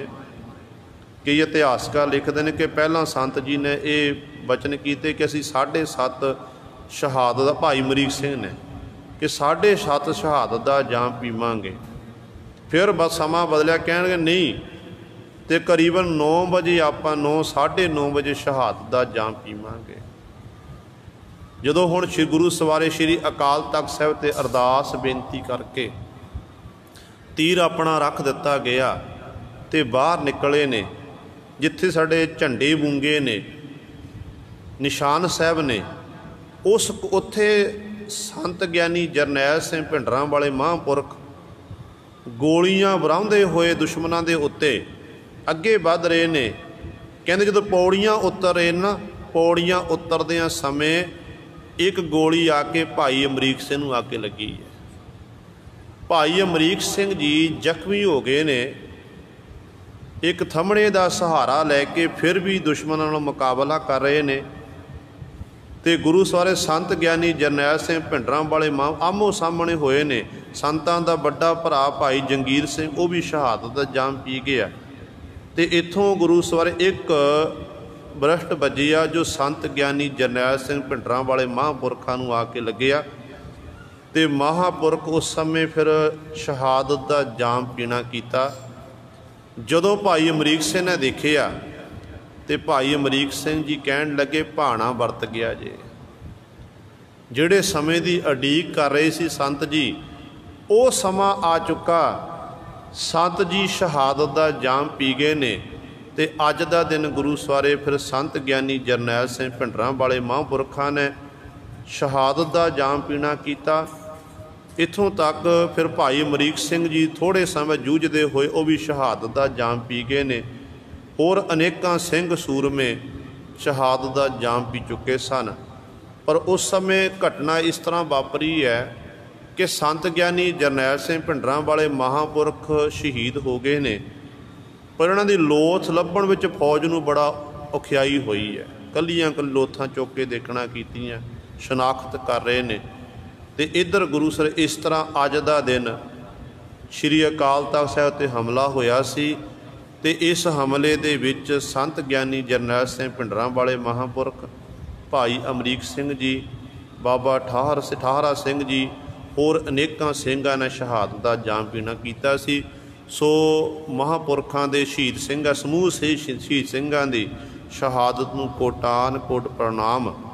ਤੇ ਆਓ ਆਪਾਂ ਜਿਹੜਾ ਸਮਾਂ ਬਾਕੀ ਹੈ ਉਸ ਸਮੇਂ ਵਿੱਚ ਰਹਿ ਕੇ ਧੰਨ ਧੰਨ ਸ਼੍ਰੀ ਗੁਰੂ ਹਰਗੋਬਿੰਦ ਸਾਹਿਬ ਮਹਾਰਾਜ ਮੀਰੀ ਪੀਰੀ ਦੇ ਮਾਲਕ, ਜਿਨ੍ਹਾਂ ਦਾ ਅੱਜ ਪ੍ਰਕਾਸ਼ ਪੁਰਬ ਹੈ, ਸਤਿਗੁਰਾਂ ਦੇ ਪ੍ਰਕਾਸ਼ ਪੁਰਬ ਸੰਬੰਧੀ ਵਿਚਾਰਾਂ ਕਰੀਏ। ਸਤਿਗੁਰ ਜੀ ਦੇ ਜੀਵਨ ਤੋਂ ਆਪ ਜੀ ਭਲੀ ਪਤ ਜਾਣੋ ਕਿ ਗੁਰੂ ਕੀ ਬਡਾਲੀ ਵਿਖੇ 1595 ਦੇ ਵਿੱਚ ਧੰਨ ਗੁਰੂ ਅਰਜਨ ਦੇਵ ਮਹਾਰਾਜ ਦੇ ਗ੍ਰਹਿ ਵਿਖੇ ਮਾਤਾ ਗੰਗਾ ਜੀ ਦੀ ਕੁੱਖ ਨੂੰ ਭਾਗ ਲਾਉਂਦਿਆਂ ਹੋਇਆਂ ਸਤਿਗੁਰੂ ਧੰਨ ਗੁਰੂ ਹਰਗੋਬਿੰਦ ਸਾਹਿਬ ਮਹਾਰਾਜ ਸੰਸਾਰ ਵਿੱਚ ਪ੍ਰਗਟ ਹੋਏ ਨੇ। ਸਤਿਗੁਰਾਂ ਦੇ ਸੰਸਾਰ ਵਿੱਚ ਆਉਣ ਤੋਂ ਪਹਿਲਾਂ ਦੀ ਗਾਥਾ, ਗੁਰੂ ਅਰਜਨ ਦੇਵ ਮਹਾਰਾਜ ਤੇ ਮਾਤਾ ਗੰਗਾ ਜੀ ਦੀ ਸ਼ਾਦੀ ਹੋਈਆਂ ਨੂੰ ਕਈ ਸਾਲ ਬਤੀਤ ਹੋ ਗਏ ਸਨ। ਅੰਮ੍ਰਿਤਸਰ ਦੀ ਧਰਤੀ ਤੇ ਸਤਿਗੁਰੂ ਬਿਰਾਜਮਾਨ ਨੇ। ਕਹਿੰਦੇ ਨੇ ਪ੍ਰਿਥੀ ਚੰਦ ਜਿਹੜਾ ਆਪਣੇ ਆਪ ਨੂੰ ਗੁਰੂ ਕਹਾਉਂਦਾ ਸੀ, ਇਹਦੇ ਘਰ ਵਿੱਚ ਇਹਦਾ ਪੁੱਤਰ ਸੀ ਮਿਹਰਬਾਨ ਤੇ ਧੰਨ ਗੁਰੂ ਅਰਜਨ ਦੇਵ ਮਹਾਰਾਜ ਮਿਹਰਬਾਨ ਨੂੰ ਬੜਾ ਪਿਆਰ ਕਰਦੇ ਸੀ। ਤੇ ਇੱਕ ਦਿਨ ਪ੍ਰਿਥੀ ਚੰਦ ਦੀ ਘਰਵਾਲੀ ਨੇ, ਬੀਬੀ ਕਰਮੋ ਨੇ ਪ੍ਰਿਥੀ ਚੰਦ ਨੂੰ ਤਾਨਾ ਮਾਰਿਆ। ਕਹਿਣ ਲੱਗੀ ਕਿ ਤੁਸੀਂ ਨਲਾਇਕ ਪੁੱਤਰ ਹੋ, ਤੁਸੀਂ ਆਪਣੇ ਪਿਤਾ ਦੀ ਆਗਿਆ ਨਹੀਂ ਮੰਨੀ। ਜੇ ਪਿਤਾ ਗੁਰੂ ਦੀ ਆਗਿਆ ਮੰਨਦੇ ਤੇ ਅੱਜ ਗੁਰਤਾ ਗੱਦੀ ਤੇ ਤੁਸੀਂ ਹੋਣਾ ਸੀ।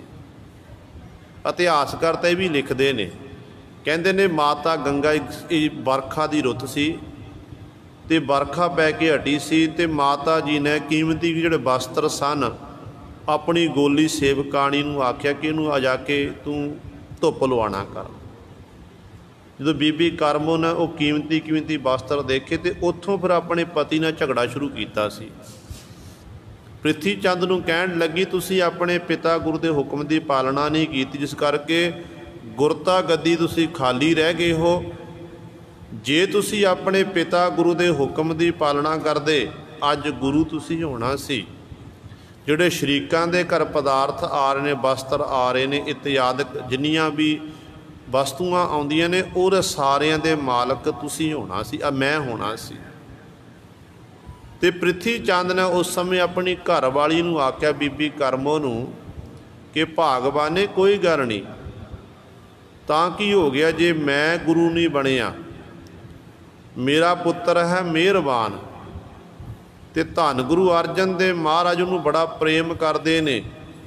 ਸਮਾਂ ਆਉਣ 'ਤੇ ਮੇਰਾ ਪੁੱਤਰ ਮਿਹਰਬਾਨ ਗੁਰੂ ਬਣੇਗਾ, ਕਿਉਂਕਿ ਮਾਤਾ ਗੰਗਾ ਜੀ ਤੇ ਧੰਨ ਗੁਰੂ ਅਰਜਨ ਦੇਵ ਮਹਾਰਾਜ ਸੰਸਾਰ ਤੋਂ ਉਤਰੇ ਜਾਣਗੇ, ਇਹਨਾਂ ਦੇ ਘਰ ਵਿਖੇ ਸੰਤਾਨ ਨਹੀਂ ਹੋਵੇਗੀ। ਇੱਥੋਂ ਫਿਰ ਘਟਨਾ ਵਾਪਰੀ। ਗੋਲੀ ਨੇ ਸਾਰੀ ਗਾਥਾ ਸੁਣੀ, ਬੀਬੀ ਕਰਮੋ ਦੀ ਗੋਲੀ ਨੇ। ਉਸ ਗੋਲੀ ਦਾ ਝਗੜਾ ਹੋਇਆ ਮਾਤਾ ਗੰਗਾ ਜੀ ਦੀ ਗੋਲੀ ਸੇਵਕਾਣੀ ਨਾਲ। ਜਦੋਂ ਆਪਸ 'ਚ ਉਹ ਝਗੜਦੀਆਂ ਨੇ ਤੇ ਅੱਗੋਂ ਬੀਬੀ ਕਰਮੋ ਵਾਲੀ ਗੋਲੀ ਕਹਿਣ ਲੱਗੀ, ਕੋਈ ਗੱਲ ਨਹੀਂ, ਜਿੰਨੇ ਵੀ ਤੁਹਾਡੇ ਘਰ ਦੇ ਪਦਾਰਥ ਨੇ ਨਾ, ਕੀਮਤੀ ਸਾਜੋ ਸਮਾਨ ਹੈ, ਇਹ ਸਾਰਾ ਸਾਡੇ ਕੋਲ ਆ ਜਾਣਾ। ਕਹਿਣ ਲੱਗੀ, ਉਹ ਤੁਹਾਡੇ ਕੋਲ ਕਿਵੇਂ ਆ ਜਾਵੇਗਾ? ਕਹਿਣ ਲੱਗੀ, ਕਿਉਂਕਿ ਤੁਹਾਡੇ ਘਰ ਤੁਹਾਡੇ ਗੁਰੂ ਅਰਜਨ ਦੇਵ ਮਹਾਰਾਜ ਦੇ ਗ੍ਰਹਿ ਵਿਖੇ ਪੁੱਤਰ ਨਹੀਂ ਹੈ, ਤੇ ਸਮਾਂ ਆਉਣ 'ਤੇ ਮਿਹਰਬਾਨ ਪੁੱਤਰ ਬਣੇਗਾ, ਮਿਹਰਬਾਨ ਗੁਰੂ ਬਣੇਗਾ। ਜਦੋਂ ਮਿਹਰਬਾਨ ਗੁਰੂ ਬਣ ਗਏ ਤੇ ਆਪਣੇ ਆਪ ਸਾਰੇ ਪਦਾਰਥ ਇੱਕ ਸਾਡੇ ਘਰ ਵਿੱਚ ਆ ਜਾਣੇ ਨੇ। ਇਹ ਪ੍ਰਿਥੀ ਚੰਦ ਨੇ ਇਹ ਆਪਣੇ ਮੁੱਖੋਂ ਬੋਲ ਕੱਢੇ ਨੇ। ਉਸ ਦਾਸੀ ਨੇ ਜਦੋਂ ਇਹ ਸੁਣਿਆ ਤੇ ਦਾਸੀ ਨੇ ਜਾ ਕੇ ਫਿਰ ਮਾਤਾ ਗੰਗਾ ਜੀ ਨੂੰ ਜਾ ਕੇ ਬੇਨਤੀ ਕੀਤੀ ਕਿ ਮਾਤਾ ਜੀ, ਗੁਰੂ ਅਰਜਨ ਦੇਵ ਮਹਾਰਾਜ ਦਾ ਘਰ ਜਿਹੜਾ ਹੈ ਇਹ ਗੁਰੂ ਨਾਨਕ ਦਾ ਘਰ ਹੈ। ਗੁਰੂ ਨਾਨਕ ਦੇ ਘਰ ਵਿੱਚ ਕੋਈ ਵੀ ਚੱਲ ਕੇ ਆਵੇ ਤਾਂ ਮੂੰਹੋਂ ਮੰਗੀਆਂ ਮੁਰਾਦਾਂ ਉਹਦੀਆਂ ਪ੍ਰਾਪਤ ਹੁੰਦੀਆਂ ਨੇ। ਤੇ ਮਾਤਾ ਕਹਿਣ ਲੱਗੀ, ਮਾਤਾ ਜੀ, ਜਿੱਥੇ ਸਤਿਗੁਰੂ ਕਿਸੇ ਨੂੰ ਦੁੱਧ ਦੀ ਦਾਤ ਦਿੰਦੇ ਨੇ, ਕਿਸੇ ਨੂੰ ਪੁੱਤ ਦੀ ਦਾਤ ਦਿੰਦੇ ਨੇ, ਕਿਸੇ ਨੂੰ ਤੰਦਰੁਸਤੀ ਬਖਸ਼ਿਸ਼ ਕਰਦੇ ਨੇ, ਮਾਤਾ ਜੀ ਕੀ ਇਹ ਨਹੀਂ ਹੋ ਸਕਦਾ ਕਿ ਤੁਹਾਡੀ ਕੁੱਖ ਨੂੰ ਭਾਗ ਲੱਗੇ? ਆਪਣੇ ਘਰ ਵਿੱਚ ਹੀ ਸਾਹਿਬਜ਼ਾਦਾ ਹੋਣਾ ਚਾਹੀਦਾ। ਸ਼ਰੀਕ ਤਾਨੇ ਮਾਰਦੇ ਨੇ। ਸ਼ਰੀਕਾਂ ਨੇ ਇਹ ਆਖਣਾ ਕੀਤਾ ਕਿ ਮਾਤਾ ਗੰਗਾ ਜੀ ਤੇ ਧੰਨ ਗੁਰੂ ਅਰਜਨ ਦੇਵ ਮਹਾਰਾਜ ਸੰਸਾਰ ਤੋਂ ਉਤਰੇ ਜਾਣਗੇ। ਜਦੋਂ ਮਾਤਾ ਗੰਗਾ ਜੀ ਨੇ ਇਹ ਸੁਣਿਆ ਤੇ ਮਨ ਨੂੰ ਸੱਟ ਲੱਗੀ ਹੈ, ਕਿਉਂਕਿ ਅੱਜ ਤੱਕ ਮਾਤਾ ਗੰਗਾ ਜੀ ਨੇ ਕਈ ਸਾਲ ਬਤੀਤ ਹੋ ਗਏ ਸਨ, ਕਦੇ ਵੀ ਗੁਰੂ ਅਰਜਨ ਦੇਵ ਮਹਾਰਾਜ ਦੇ ਚਰਨਾਂ ਜਾ ਕੇ ਇਹ ਬੇਨਤੀ ਨਹੀਂ ਕੀਤੀ ਕਿ ਸਤਿਗੁਰੂ ਕਿਰਪਾ ਕਰੋ, ਪੁੱਤਰ ਦੀ ਦਾਤ ਦੇਵੋ। ਪਰ ਜੋ ਸ਼ਰੀਕਾਂ ਨੇ ਤਾਨੇ ਮਾਰੇ, ਮਿਹਣੇ ਮਾਰੇ, ਤੇ ਅੱਜ ਮਾਤਾ ਗੰਗਾ ਜੀ ਫਿਰ ਗੁਰੂ ਅਰਜਨ ਦੇਵ ਮਹਾਰਾਜ ਕੋਲ ਗਏ ਨੇ। ਸਤਿਗੁਰੂ ਜੋ ਸੰਧਿਆ ਵੇਲੇ ਗ੍ਰਹਿ ਵਿਖੇ ਆਏ, ਮਾਤਾ ਜੀ ਪ੍ਰਸ਼ਾਦਾ ਛਕਾਉਂਦੇ ਨੇ, ਨਾਲੇ ਮਾਤਾ ਜੀ ਵਿਰਾਗ ਕਰਦੇ ਨੇ। ਗੁਰੂ ਅਰਜਨ ਦੇਵ ਮਹਾਰਾਜ ਨੇ ਦੇਖਿਆ ਕਿ ਮਾਤਾ ਜੀ ਵੱਲ, ਪੁੱਛਿਆ ਕਿ ਭਾਗਵਾਨ ਕੀ ਗੱਲ ਹੈ, ਕਿਉਂ ਵਿਰਾਗ ਕਰਦੇ ਹੋ? ਸਾਰੀ ਗਾਥਾ ਦੱਸੀ ਕਿ ਅੱਜ ਸ਼ਰੀਕਾਂ ਨੇ ਇਹ ਸਾਨੂੰ ਤਾਨਾ ਮਾਰਨਾ ਕੀਤਾ ਕਿ ਗੁਰੂ ਅਰਜਨ ਦੇਵ ਮਹਾਰਾਜ ਤੇ ਮਾਤਾ ਗੰਗਾ ਜੀ ਸੰਸਾਰ ਤੋਂ ਉਤਰੇ ਜਾਣਗੇ। ਸਤਿਗੁਰੂ ਜੀ ਆਪ ਜੀ ਸਾਰਿਆਂ ਨੂੰ ਪੁੱਤਰਾਂ ਦੀ ਦਾਤ ਦਿੰਦੇ ਹੋ। ਜਿਹੜਾ ਵੀ ਤੁਹਾਡੇ ਦਰ 'ਤੇ ਚੱਲ ਕੇ ਆਉਂਦਾ ਏ ਉਹਨਾਂ ਦੀਆਂ ਆਪ ਜੀ ਝੋਲੀਆਂ ਭਰਦੇ ਹੋ। ਸਤਿਗੁਰੂ ਮੈਂ ਵੀ ਤੁਹਾਡੇ ਦਰ 'ਤੇ ਇੱਕ ਸੇਵਕਾਣੀ ਬਣ ਕੇ, ਦਾਸੀ ਬਣ ਕੇ ਮੈਂ ਤੁਹਾਡੇ ਚਰਨਾਂ 'ਚ ਬੇਨਤੀ ਕਰਦੀ ਹਾਂ। ਜਿਵੇਂ ਆਪ ਜੀ ਆਪਣੇ ਸਿੱਖਾਂ ਦੀ ਸੰਗਤਾਂ ਦੀਆਂ ਭਾਵਨਾ ਪੂਰੀ ਕਰਦੇ ਹੋ, ਮੇਰੀ ਵੀ ਭਾਵਨਾ ਪੂਰੀ ਕਰੋ। ਪੁੱਤੀ ਗੰਢ ਪਵੈ ਸੰਸਾਰ, ਮੈਨੂੰ ਪੁੱਤਰ ਦੀ ਦਾਤ ਦੇਣਾ ਕਰੋ। ਤੇ ਧੰਨ ਗੁਰੂ ਅਰਜਨ ਦੇਵ ਮਹਾਰਾਜ ਆਖਣ ਲੱਗੇ, ਕਹਿਣ ਲੱਗੇ, ਜੇ ਪੁੱਤਰ ਦੀ ਦਾਤ ਲੈਣੀ ਹੈ ਨਾ, ਕਿਸੇ ਗੁਰਮੁਖ ਪਿਆਰੇ ਦੀ ਸੇਵਾ ਕਰਨੀ ਪਵੇਗੀ। ਗੁਰਮੁਖ ਪਿਆਰਾ ਕੌਣ ਹੈ? ਬ੍ਰਹਮ ਗਿਆਨੀ ਬਾਬਾ ਬੁੱਢਾ ਸਾਹਿਬ ਜੀ, ਜਿਨ੍ਹਾਂ ਨੇ ਧੰਨ ਗੁਰੂ ਨਾਨਕ ਦੇਵ ਮਹਾਰਾਜ ਤੋਂ ਲੈ ਕੇ ਹੁਣ ਤੱਕ ਗੁਰੂ ਘਰ ਦੀ ਅਣਥੱਕ ਸੇਵਾ ਕਰ ਰਹੇ ਨੇ। ਹੁਣ ਇੱਥੇ ਸਵਾਲ ਪੈਦਾ ਹੁੰਦਾ ਹੈ ਕਿ ਗੁਰੂ ਅਰਜਨ ਦੇਵ ਮਹਾਰਾਜ ਜਿਹੜੇ ਸਾਰਿਆਂ ਨੂੰ ਪੁੱਤਰ ਦੇ ਰਹੇ ਨੇ, ਜਦੋਂ ਆਪਣੀ ਵਾਰੀ ਹੈ ਸਤਿਗੁਰੂ ਨੇ ਬਾਬਾ ਬੁੱਢਾ ਸਾਹਿਬ ਜੀ ਦਾ ਨਾਮ ਲੈਣਾ ਕਿਉਂ ਲਿਆ ਏ? ਕਿਉਂਕਿ ਜਿਹੜੇ ਸਿੱਖ ਨਾਮ ਜਪਦੇ ਨੇ, ਬੰਦਗੀ ਕਰਦੇ ਹਨ, ਗੁਰੂ ਦੇ ਹੁਕਮ ਦੀ ਪਾਲਣਾ ਕਰਦੇ ਨੇ, गुर कै गृह सेवक जो रहै, प्रभ की आज्ञा मन में सहै, आपस को कर कछ न जनावै, हर हर नाम हृदय सद गावै।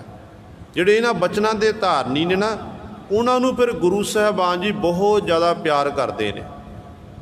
ਫਿਰ ਸਤਿਗੁਰੂ ਫਿਰ ਦੇਖਦੇ ਨੇ ਕਿਸੇ ਨਾ ਕਿਸੇ ਤਰੀਕੇ ਦੇ ਨਾਲ ਮੈਂ ਆਪਣੇ ਸਿੱਖ ਨੂੰ ਵਡਿਆਈ ਦੇਵਾਂ, ਮਾਣ ਸਨਮਾਨ ਦੇਣਾ ਕਰਾਂ। ਹੁਣ ਪੁੱਤਰਾਂ ਦੇ ਦਾਨੀ ਤਾਂ ਆਪ ਨੇ, ਦਾਤਾਂ ਦੇਣ ਵਾਲੇ ਨੇ, ਪਰ ਵਡਿਆਈ ਦੇ ਰਹੇ ਨੇ ਬ੍ਰਹਮ ਗਿਆਨੀ ਬਾਬਾ ਬੁੱਢਾ ਸਾਹਿਬ ਜੀ ਨੂੰ। ਕਹਿਣ ਲੱਗੇ ਜੇ ਪੁੱਤਰ ਦੀ ਦਾਤ ਲੈਣੀ ਹੈ ਨਾ, ਗੁਰਮੁਖ ਪਿਆਰੇ ਨੇ ਬਾਬਾ ਬੁੱਢਾ ਸਾਹਿਬ ਜੀ, ਉਹਨਾਂ ਦੀ ਜਾ ਕੇ ਸੇਵਾ ਕਰੋ। ਹੁਣ ਲੰਗਰ ਪਾਣੀ ਛਕਾਵੋ ਤੇ ਪ੍ਰਸੰਨ ਹੋ ਕੇ ਬਾਬਾ ਜੀ ਵਰ ਦੇ ਦੇਣਗੇ। ਆਪ ਜੀ ਇਤਿਹਾਸ ਤੋਂ ਭਲੀ ਭਾਤ ਜਾਣੋ ਕਿ ਮਾਤਾ ਗੰਗਾ ਜੀ ਗਏ ਨੇ, ਪ੍ਰਸ਼ਾਦਾ ਤਿਆਰ ਕੀਤਾ ਏ, ਤੇ ਸਤਿਗੁਰੂ ਜਦੋਂ ਬਾਬਾ ਬੁੱਢਾ ਸਾਹਿਬ ਜੀ ਕੋਲ ਪਹੁੰਚੇ ਨੇ, ਬਾਬਾ ਬੁੱਢਾ ਸਾਹਿਬ ਇਤਿਹਾਸ ਕਰਕੇ ਇਹ ਵੀ ਲਿਖਦੇ ਨੇ ਕਿ ਪਹਿਲਾਂ ਮਾਤਾ ਜੀ ਰਥਾਂ ਉੱਤੇ ਸਵਾਰ ਹੋ ਗਏ, ਨਾਲ ਗੋਲੀਆਂ ਸੇਵਕਾਣੀਆਂ ਲੈਣਾ ਕੀਤੀਆਂ। ਜਦੋਂ ਗੋਲੀਆਂ ਸੇਵਕਾਣੀਆਂ ਆਈਆਂ, ਰਥਾਂ ਦੇ ਪਹੀਆਂ ਦੀ ਆਵਾਜ਼ ਆਈ ਤੇ ਬਾਬਾ ਬੁੱਢਾ ਸਾਹਿਬ ਨੇ ਪੁੱਛਿਆ, ਭਾਈ ਕੌਣ ਆ ਰਿਹਾ? ਸੇਵਕਾਂ ਨੇ ਆਖਿਆ ਗੁਰੂ ਕੇ ਮਹਿਲ ਆ ਰਹੇ ਨੇ। ਸੁਤੇ ਸਿਧ ਮੁੱਖੋਂ ਬਚਨ ਕੀਤੇ, ਗੁਰੂ ਕੇ ਨੇ ਕਿੱਥੋਂ ਭਾਜਣਾ ਪੈ ਗਈਆਂ ਨੇ। ਅਸਲ ਵਿੱਚ ਉਹ ਬਚਨ ਗੁਰੂ ਸਰ ਸੱਤ ਕਰਾਣੇ ਸਨ। ਸਤਿਗੁਰੂ ਜੀ ਨੇ 6ਵੇਂ ਪਾਤਸ਼ਾਹ ਦਾ ਜਿਹੜਾ ਪ੍ਰਕਾਸ਼ ਸੀ ਉਹ ਬਡਾਲੀ ਨਗਰ ਵਿਖੇ ਹੋਣਾ ਸੀ, ਤੇ ਇਹ ਬਹਾਨਾ ਬਣਿਆ ਕਿ ਸੁਲਹੀ ਖਾਂ ਚੜ੍ਹ ਕੇ ਆਏ ਤੇ ਸਤਿਗੁਰੂ ਚੋਜੀ ਪ੍ਰੀਤਮ ਪਾਤਸ਼ਾਹ ਬਡਾਲੀ ਨਗਰ ਵਿਖੇ ਜਾ ਕੇ ਵਿਰਾਜਮਾਨ ਹੋਏ। ਉੱਥੇ ਫਿਰ ਗੁਰੂ ਪਾਤਸ਼ਾਹ ਦੇ ਚਰਨ ਪੈਣ ਦੇ ਨਾਲ ਉਹ ਨਗਰ ਬਣ ਗਿਆ ਗੁਰੂ ਕੀ ਬਡਾਲੀ, ਤੇ 6ਵੇਂ ਪਾਤਸ਼ਾਹ ਮਹਾਰਾਜ ਦਾ ਫਿਰ ਪ੍ਰਕਾਸ਼ ਉੱਥੇ ਹੋਇਆ ਸੀ। ਸੋ ਗੁਰੂ ਸਵਾਰਿਓ ਮਾਤਾ ਜੀ ਜਦੋਂ ਲੰਗਰ ਪਾਣੀ ਲੈ ਕੇ ਗਏ ਨੇ ਤਾਂ ਬਾਬਾ ਬੁੱਢਾ ਸਾਹਿਬ ਜੀ ਨੇ ਕਹਿੰਦੇ ਜਦੋਂ ਲੰਗਰ ਛਕਿਆ, ਆਪਣੇ ਹੱਥੀਂ ਮਿੱਸੇ ਪ੍ਰਸ਼ਾਦੇ, ਗੰਢਾ ਰੱਖਿਆ ਹੋਇਆ, ਲੱਸੀ ਹੈ, ਤੇ ਬਾਬਾ ਬੁੱਢਾ ਸਾਹਿਬ ਜੀ ਨੇ ਗੁਰੂ ਸਵਾਰਿਓ ਕਹਿੰਦੇ ਨੇ ਬੜੀ ਜ਼ੋਰ ਦੀ ਗੰਢਾ ਭੰਨਣਾ ਕੀਤਾ ਤੇ ਕਹਿਣ ਲੱਗੇ ਕਿ ਮਾਤਾ ਜੀ ਗੁਰੂ ਘਰ ਵਿਖੇ ਇਹੋ ਜਿਹਾ ਸਾਹਿਬਜ਼ਾਦਾ ਪੈਦਾ ਹੋਵੇਗਾ, ਜਿਵੇਂ ਮੈਂ ਗੰਢਾ ਭੰਨਣਾ ਕੀਤਾ ਨਾ, ਇਸ ਤਰ੍ਹਾਂ ਉਹ ਬੈਰੀਆਂ ਦੇ ਸਿਰ ਭੰਨੇਗਾ। ਆਕਾਸ਼ ਵਿੱਚ ਬਿਜਲੀ ਲਿਸ਼ਕੀ ਹੈ। ਕਹਿਣ ਲੱਗੇ ਉਹਦੀ ਤਲਵਾਰ ਇਸ ਤਰ੍ਹਾਂ ਲਿਸ਼ਕੇਗੀ ਸ਼੍ਰੀ ਸਾਹਿਬ ਜਿਵੇਂ ਮਾਨੋ ਇਹ ਬਿਜਲੀ ਲਿਸ਼ਕ ਰਹੀ ਹੈ। ਦੂਜਾ ਬਚਨ ਕੀਤਾ। ਹੁਣ ਤੀਜਾ ਬਚਨ ਕੀਤਾ, ਥੋੜ੍ਹੀ ਥੋੜ੍ਹੀ ਗੁਰੂ ਸਵਾਰਿਓ ਬੂੰਦਾਬਾਂਦੀ ਹੋ ਰਹੀ ਸੀ, ਤੇ ਨਾਲ ਬਾਬਾ ਬੁੱਢਾ ਸਾਹਿਬ ਜੀ ਕਹਿਣ ਲੱਗੇ ਕਿ ਆਪਣੀ ਰਸਨਾ ਤੋਂ ਇਸ ਤਰ੍ਹਾਂ ਨਾਮ ਅੰਮ੍ਰਿਤ ਦੀ ਉਹ ਵਰਖਾ ਕਰਨਗੇ, ਤਪਦਿਆਂ ਦੇ ਹਿਰਦਿਆਂ ਨੂੰ ਉਹ ਠਾਰ ਦੇਣਗੇ। ਤੇ ਗੁਰੂ ਸਵਾਰੇ ਇਹ ਬਾਬਾ ਬੁੱਢਾ ਸਾਹਿਬ ਜੀ ਦੇ ਬਚਨ ਕਹਿਣ, ਭਾਰੀ ਗੁਰੂ ਹੋਵੇਗਾ, ਇਹ ਬਚਨ ਕੀਤੇ। ਤੇ ਮਾਤਾ ਗੰਗਾ ਜੀ ਫਿਰ ਇਹ ਵਰ ਲੈ ਕੇ ਸਤਿਗੁਰੂ ਪਾਤਸ਼ਾਹ ਮਹਾਰਾਜ ਕੋਲ ਪਹੁੰਚੇ ਨੇ, ਤੇ ਉਧਰੋਂ ਗੁਰੂ ਸਰ ਸੁਲਹੀ ਖਾਂ ਚੜ੍ਹ ਕੇ ਆਇਆ। ਸਤਿਗੁਰ ਸਮੇਂ ਦੀ ਨਜਾਗਤ ਨੂੰ ਸਮਝਦਿਆਂ ਹੋਇਆਂ ਬਡਾਲੀ ਨਗਰ ਵਿਖੇ ਆਪਣਾ ਡੇਰਾ ਲਾਣਾ ਕੀਤਾ। ਇੱਥੇ ਸਮਾਂ ਆਉਣ 'ਤੇ ਫਿਰ 1595 ਦੇ ਵਿੱਚ ਧੰਨ ਗੁਰੂ ਅਰਜਨ ਦੇਵ ਮਹਾਰਾਜ ਦੇ ਦੀਵਾਨ ਸਜੇ ਨੇ। ਜਗਤ ਮਾਤਾ ਗੰਗਾ ਜੀ ਦੇ ਗ੍ਰਹਿ ਵਿਖੇ ਕੁੱਖ ਨੂੰ ਭਾਗ ਲਾਉਂਦਿਆਂ ਹੋਇਆਂ ਮੀਰੀ ਪੀਰੀ ਦੇ ਮਾਲਕ 6ਵੇਂ ਸਤਿਗੁਰੂ ਗੁਰੂ ਹਰਗੋਬਿੰਦ ਸਾਹਿਬ ਮਹਾਰਾਜ ਦਾ ਸੰਸਾਰ ਵਿੱਚ ਆਉਣਾ ਹੋਇਆ। ਸਤਿਗੁਰੂ ਪ੍ਰਗਟ ਹੋਏ ਨੇ, ਸਤਿਗੁਰ ਦੇ ਦੀਵਾਨ ਸਜੇ ਨੇ। ਸਤਿਗੁਰਾਂ ਨੂੰ ਜਾ ਕੇ ਖਬਰ ਪਹੁੰਚਾਈ ਗਈ ਕਿ ਸੱਚੇ ਪਾਤਸ਼ਾਹ ਜੀ ਆਪ ਜੀ ਨੂੰ ਵਧਾਈਆਂ ਮੁਬਾਰਕਾਂ, ਆਪ ਜੀ ਦੇ ਗ੍ਰਹਿ ਵਿਖੇ ਸਾਹਿਬਜ਼ਾਦੇ ਦਾ ਪ੍ਰਕਾਸ਼ ਹੋਇਆ ਹੈ। ਜਦੋਂ ਸਤਿਗੁਰ ਨੇ ਇਹ ਸੁਣਿਆ ਸਾਹਿਬਜ਼ਾਦੇ ਦਾ ਪ੍ਰਕਾਸ਼ ਹੋਇਆ ਤੇ ਗੁਰੂ ਅਰਜਨ ਦੇਵ ਮਹਾਰਾਜ ਨੇ ਉਸ ਸਮੇਂ ਗੁਰੂ ਨਾਨਕ ਪਾਤਸ਼ਾਹ ਤੋਂ ਲੈ ਕੇ ਪਿਤਾ ਗੁਰੂ ਰਾਮਦਾਸ ਪਾਤਸ਼ਾਹ ਤੱਕ ਧਿਆਨ ਧਾਰ ਕੇ ਅਰਦਾਸ ਬੇਨਤੀ ਕੀਤੀ, ਅਕਾਲ ਪੁਰਖ ਦਾ ਸ਼ੁਕਰਾਨਾ ਕੀਤਾ, ਸ਼ਬਦ ਉਚਾਰਨ ਕੀਤੇ। ਤੇ ਸਤਿਗੁਰੂ ਕਹਿਣ ਲੱਗੇ, ਪਰਮੇਸ਼ਰ ਦਿੱਤਾ ਬੰਨਾ, ਦੁੱਖ ਰੋਗ ਕਾ ਡੇਰਾ ਭੰਨਾ, ਅੰਧ ਕਰਹਿ ਨਰ ਨਾਰੀ, ਹਰ ਹਰ ਪ੍ਰਭ ਕਿਰਪਾ ਧਾਰੀ, ਸੰਤੋ ਸੁਖ ਹੋਆ ਸਭ ਥਾਈ, ਪਾਰ ਬ੍ਰਹਮ ਪੂਰਨ ਪਰਮੇਸ਼ਰ, ਰਬ ਰਹਿਆ सबनी जाई, धुर की बाणी आई, तिन सगली चिंत मिटाई। दयाल पुरख मेहरबाना, हर नानक साच बखाना। सतगुरु साचै दीया भेज, चिर जीवन उपजया संजोग। उधर मैं आए किया निवास, माता कै मन बहुत विगास। जमिया पूत भगत गोबिंद का। इस तरह सतगुरु ने ये शब्द उचारे तो अकाल पुरख वाहिगुरु का धन्नवाद किया। सिक्ख्या की मिलती है, सतगुरु ने दस्सिया कि तुहाडे सिखो तुहाडे घर किसी प्रकार की खुशी आवे, पुत्र ने जन्म लिया, पुत्र की शादी हुई है, किसी प्रकार का समागम तुहाडे घर विच है, तो उदों तुसी अकाल पुरख नूं चेते करना है, गुरु का धन्नवाद करना, गुरु का शुक्र करना है। तो आपां बहुत तादाद विच गुरु सवरे गुरु नूं भुल जाते हैं। घर विच पुत्र पैदा हो गया तो उदों फर्ज बनता सी कि असीं गुरु साहिबान की हजूरी विच आउंदे, कड़ाह प्रसाद की देग कराउंदे, सतगुर का धन्नवाद करते, फिर बाद विच जिहड़ियां दुनियावी रस्मां निभाउंदे।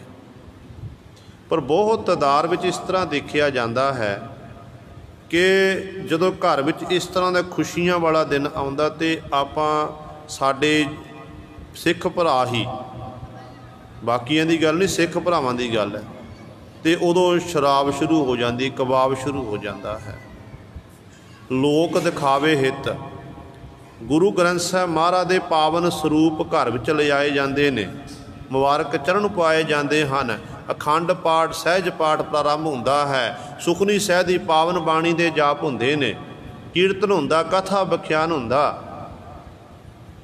ते सतगुरु गुरु ग्रंथ साहिब महाराज जी फिर अपने निज स्थान गुरुद्वारा साहिब विखे आ जाते हैं। तो माफ़ करना, जिस कमरे दे विच सतगुरु जी 3 दिन रहे ने, जां हफ्ता रहे ने, जां कुछ घंटे रहे ने, उस कमरे विच फिर टेबल लग जाता, कुर्सियां लग जांदियां ने, उस कमरे विच गुरु सवारे फिर शराब दीयां बोतलां खुल जांदियां ने। तो उदों फिर गुरु नूं भुल जाता कि जो असल विच गुरु नूं फिर उदों विसारदा, ते गुरु जिहड़ियां दातां गुरु साहिब दित्तियां ने, साडा फर्ज है गुरु का धन्नवाद करिए। ये बिल्कुल मन मत है गुरु सवारे, इंज गुरु दीयां खुशियां नहीं मिलनियां। इतना जिहड़ा लोक दिखावे, इतना आपां ये कारज कर लिया, खंड पाठ करा लिया, सहज पाठ करा लिया, जां सुखनी साहिब दा पाठ कराया है, ये लोक दिखावा हो गया, ये गुरु नूं समर्पित नहीं होया। गुरु तो कहता है जिहड़ा ये शराब है, ये शरारत का पानी है, ये नहीं सिखा पीना। सिख ने किसी प्रकार का अमल नहीं करना है, सिख ने अमल करना है बाणी का, सिख ने अमल करना है सिमरन का, सेवा का अमल करना है। सिख को बस यही अमल होना चाहिए। इस करके ये गुरु सवारे ये गुरमत के उल्ट कर्म ने। देखो गुरु अर्जन देव महाराज के गृह वेखे साहिबजादा आया तो सतगुरु शब्द उचारण करते हैं, मालक का धन्नवाद किया, कड़ाह प्रसाद की देग तैयार करवा के अरदास बेनती की गई है। फिर सतगुरु दीवाना विच उठ के जदों गृह वेखे पहुँचे ने तो साहिबजादे नूं अपनी गोद विच लिया, बड़े ध्यान नाल पातशाह वेखदे ने, साहिबजादे सीस उत्ते हथ फेरदे ने ते सतगुरु नूं सिख संगतां बधाइयां दे रहीआं हन। बहुत सारा धन लोड़वंदां दे विच जिहड़े लोड़वंद सन, सतगुरु ने धन वस्त्र इत्यादि अन्न, ये सारियां समग्रियां गुरु सवारे गरीब लोक लोड़वंद लोकां विच वंडना कीतियां। इधर गुरु कि बीबी करमों नूं सब तो पहला पता लगदा, बीबी करमों तक ये खबर पहुँचती कि तुहाडे शरीकां दे घर गुरु अर्जन देव महाराज दे गृह विखे साहिबजादे दा प्रकाश हो चुका है। जदों ये सुनदी है बीबी करमों, मानो अंदर अग दे भाबड़ बल जाते ने, ईरखा विच डुब जाती है ते सारियां मन दियां मन विच रह जांदियां ने।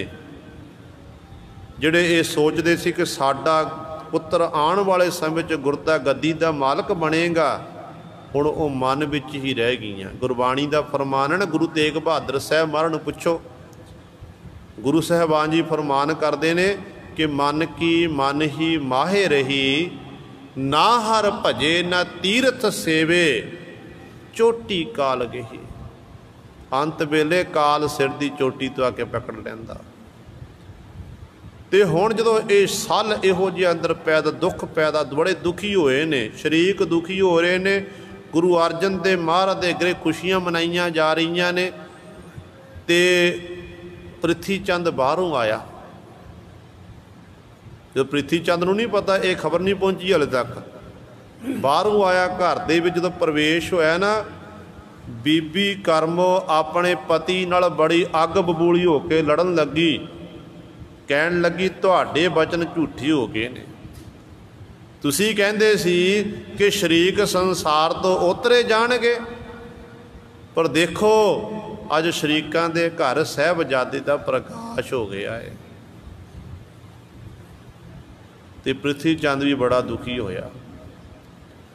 ਦੇਖਦਾ ਜਦੋਂ ਬੀਬੀ ਕਰਮ ਲੜਾਕੇ ਸੁਭਾਅ ਵਾਲੀ ਸੀ, ਲੜਦੀ ਸੀ ਬਾਰ-ਬਾਰ, ਤੇ ਕਹਿਣ ਲੱਗਾ ਭਗਵਾਨ ਨੇ ਕੋਈ ਗੱਲ ਨਹੀਂ, ਫਿਰ ਕੀ ਹੋ ਗਿਆ, ਜੇ ਪੁੱਤਰ ਪੈਦਾ ਹੋ ਗਿਆ ਤੇ ਆਪਾਂ ਉਹਨੂੰ ਵੱਡਾ ਨਹੀਂ ਹੋਣ ਦੇਣਾ,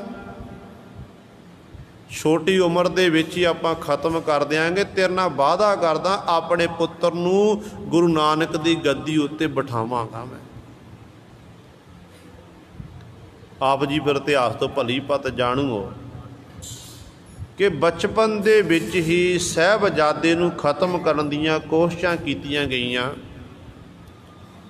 ਜਿਸ ਦਾਈ ਦੇ ਰਾਹੀਂ ਸਾਹਿਬਜ਼ਾਦਾ, ਜਿਹਦਾ ਨਾਮ ਸੋਭੀ ਦਾਈ ਕਰਕੇ ਇਤਿਹਾਸ ਵਿੱਚ ਆਉਂਦਾ ਏ, ਕਹਿੰਦੇ ਨੇ ਉਸ ਦਾਈ ਦੇ ਜਿਹਦੇ ਰਾਹੀਂ ਸਾਹਿਬਜ਼ਾਦਾ ਹਰਗੋਬਿੰਦ ਸਾਹਿਬ ਮਹਾਰਾਜ ਦਾ ਸੰਸਾਰ ਵਿੱਚ ਪ੍ਰਗਟ ਹੋਣਾ ਹੋਇਆ ਸੀ, ਪ੍ਰਕਾਸ਼ ਹੋਇਆ ਸੀ, ਉਸ ਦਾਈ ਨੂੰ ਪ੍ਰਿਥੀ ਚੰਦ ਨੇ ਆਪਣੇ ਕੋਲ ਸੱਦਿਆ। ਉਹਨੂੰ 500 ਰੁਪਇਆ ਦੇਣਾ ਕੀਤਾ। ਉਦੋਂ ਦਾ 500 ਰੁਪਇਆ ਅੱਜ ਦੇ ਗੁਲੱਖਾਂ ਦੇ ਬਰਾਬਰ ਗੁਰੂ ਸਵਾਰਿਓ। ਕਹਿਣ ਲੱਗਿਆ ਆ ਲੈ ਮਾਇਆ, ਤੇ ਜਿਵੇਂ ਕਿਵੇਂ ਕਰਕੇ ਸਾਹਿਬਜ਼ਾਦਾ ਹਰਗੋਬਿੰਦ ਜੀ ਨੂੰ ਤੂੰ ਜ਼ਹਿਰ ਦੇਣਾ ਕਰ। ਜੋ ਸਾਹਿਬਜ਼ਾਦਾ ਹਰਗੋਬਿੰਦ ਜ਼ਹਿਰ ਦਿੱਤਾ ਜਾਓ, ਉਹਦੀ ਮੌਤ ਹੋ ਜਾਵੇਗੀ। ਉਸ ਤੋਂ ਬਾਅਦ ਫਿਰ ਮੇਰਾ ਪੁੱਤਰ ਗੁਰੂ ਨਾਨਕ ਦੀ ਗੱਦੀ ਦਾ ਮਾਲਕ ਬਣ ਜਾਵੇਗਾ। ਫਿਰ ਮੈਂ ਤੇਰੀਆਂ ਝੋਲੀਆਂ ਭਰ ਦਿਆਂਗਾ, ਕਿਸੇ ਪ੍ਰਕਾਰ ਦੀ ਕਮੀ ਨਹੀਂ ਰਹਿਣ ਦਿਆਂਗਾ, ਤੈਨੂੰ ਹੋਰ ਮੈਂ ਮਾਇਆ ਦੇਵਾਂਗਾ। ਫਿਰ ਗੁਰੂ ਸਵਾਰਿਓ ਦਾਈ ਨੇ ਲਾਲਚ ਵਸ ਕੇ ਮਾਇਆ ਹੱਥ 'ਚ ਪਕੜੀ ਤੇ ਸਾਹਿਬਜ਼ਾਦੇ ਨੂੰ ਦੇਣ ਲਈ, ਉਹ ਜ਼ਹਿਰ ਦੇਣ ਲਈ ਆਪਣੇ ਅਸਤਨ ਉੱਤੇ ਉਹ ਜ਼ਹਿਰ ਲਵਾਇਆ। ਜ਼ਹਿਰ ਲਾਇਆ ਤੇ ਗੁਰੂ ਜ਼ਹਿਰ ਦਾ ਅਸਰ ਐਸਾ ਹੋਇਆ ਤੇ ਕਿ ਉਸ ਜ਼ਹਿਰ ਦੇ ਨਾਲ ਉਸ ਦਾਈ ਦੀ ਮੌਤ ਹੋ ਗਈ। ਗੁਰਪ੍ਰਤਾਪ ਸੂਜ ਗ੍ਰੰਥ ਵਿੱਚ ਇਸ ਤਰ੍ਹਾਂ ਲਿਖਿਆ ਹੋਇਆ ਹੈ ਕਿ ਜਦੋਂ ਇਹ ਸਾਹਿਬਜ਼ਾਦੇ ਨੂੰ ਦੁੱਧ ਚੰਘਾਉਣ ਲੱਗੀ ਹੈ, ਕਿਉਂਕਿ ਸਾਹਿਬਜ਼ਾਦੇ ਨੇ ਬਾਲ ਕੌਤਕ ਕੀਤੇ ਸੀ, ਅੱਜ ਦੁੱਧ ਨਹੀਂ ਛਕ ਰਹੇ ਸਨ। ਜਿਵੇਂ ਆਮ ਬੱਚਿਆਂ ਵਾਂਗ ਜਿੱਦ ਕਰਨੀ। ਮਾਤਾ ਗੰਗਾ ਜੀ ਬੜੇ ਉਦਾਸ, ਇੰਨੇ ਚਿਰ ਨੂੰ ਇਹ ਦਾਈ ਆਈ, ਕਹਿਣ ਲੱਗੀ ਮੇਰੇ ਵਿੱਚ ਇਹ ਗੁਣ ਹੈ ਕਿ ਜਿਹੜਾ ਬੱਚਾ ਦੁੱਧ ਨਹੀਂ ਚੁੰਘਦਾ ਮੈਂ ਆਪਣਾ ਅਸਤਨ ਮੁੱਖ ਵਿੱਚ ਪਾ ਦਿਆਂ ਤੇ ਬਾਅਦ ਵਿੱਚ ਉਹ ਦੁੱਧ ਚੁੰਘਣ ਲੱਗ ਪੈਂਦਾ ਹੈ। ਤੇ ਮਾਤਾ ਗੰਗਾ ਜੀ ਨੇ ਆਪਣੇ ਬੱਚੇ ਨੂੰ ਇਸ ਤਰ੍ਹਾਂ ਪਕੜਾਇਆ। ਤੇ ਗੁਰਪ੍ਰਤਾਪ ਸੂਜ ਗ੍ਰੰਥ ਮੁਤਾਬਕ ਕਹਿੰਦੇ ਉੱਥੇ ਬਾਲ ਕੌਤਕ 'ਚ ਇਸ ਤਰ੍ਹਾਂ ਜ਼ੋਰ ਦੀ ਅਸਤਨ ਘੁੱਟਿਆ ਤੇ ਉਹਦੇ ਰਾਹੀਂ ਮੌਤ ਹੋਈ ਹੈ। ਪਰ ਜਿਵੇਂ ਕਿਵੇਂ ਕਿ ਮਾਨੋ ਉਹ ਦਾਈ ਮਾਰੀ ਗਈ, ਉਹ ਖਤਮ ਹੋ ਗਈ ਤੇ ਸਾਹਿਬਜ਼ਾਦੇ ਨੂੰ ਆਪ ਸਤਿਗੁਰੂ ਜੀ ਨੇ, ਮਾਲਕ ਨੇ ਕਿਰਪਾ ਕਰਕੇ ਬਚਾਉਣਾ ਕੀਤਾ। ਤੇ ਪ੍ਰਿਥੀ ਚੰਦ ਦੀ ਪਹਿਲੀ ਹਾਰ। ਫਿਰ ਗੁਰੂ ਸਵਾਰਿਓ ਦੂਜੀ ਵਾਰੀ ਸਪੇਰੇ ਨੂੰ ਭੇਜਿਆ ਗਿਆ ਕਿ ਤੂੰ ਸੱਪ ਛੱਡਣਾ ਕਰ, ਸੱਪ ਡੰਗ ਮਾਰੇਗਾ ਕਿਸੇ ਉੱਤੇ, ਕਿਸੇ ਦਾ ਨਾਮ ਵੀ ਨਹੀਂ ਲੱਗੇਗਾ। ਤੇ ਸਾਹਿਬਜ਼ਾਦਾ ਉਦੋਂ ਗੋਡੀਆਂ ਪਰ ਰੁੜਨ ਲੱਗ ਪਏ ਸਨ। ਜਦੋਂ ਸੱਪ ਛੱਡਿਆ ਸਪੇਰੇ ਨੇ ਸਮਾਂ ਪਾ ਕੇ, ਤੇ ਉਦੋਂ ਗੁਰੂ ਸਵਾਰਿਓ ਧੰਨ ਗੁਰੂ ਹਰਗੋਬਿੰਦ ਸਾਹਿਬ ਬਾਲ ਗੋਬਿੰਦ ਰਾਏ ਹਰਗੋਬਿੰਦ ਸਾਹਿਬ ਮਹਾਰਾਜ ਨੇ, ਕਹਿੰਦੇ ਨੇ ਉਹਨੂੰ फण तो पकड़ के जोर जोर के धरती उत्ते पड़का के मारे, सप नूं मार, सप की कल्याण कर दित्ती। फिर जदों उस तो बाद फिर वो दही जिहड़ा गुरु सरे खड़ावा सी गुरु घर का, उस खड़ावे नूं भिजणा कीता। वो दही में जहर खल मिला के खिलाण लग्या, तो उत्थों भी सहब आजादी रखी आ आप मालिक ने कीती है, तो हर बार फेल हो गया। तो पृथ्वी चंद जिहड़ा पाज सी वो सारिਆਂ विच उगड़ चुका सी।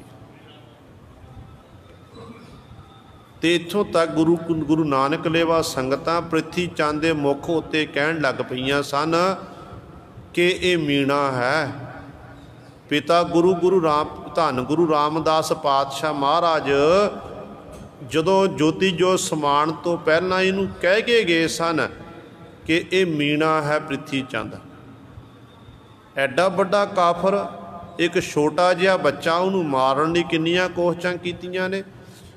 इहदे मुख दे उत्ते सारियां संगतां गुरु सरे इस तरह बोलन लग पईयां। ते पृथ्वी चंद फिर उस समय नमोशी का सामना करता होया ਅੰਮ੍ਰਿਤਸਰ ਨੂੰ छड्ड के हेहर पिंड जिथे नूं बादशाह वल्लों जगीर च दिते सन, वो उस पिंड में जाके ने वासा कीता सी।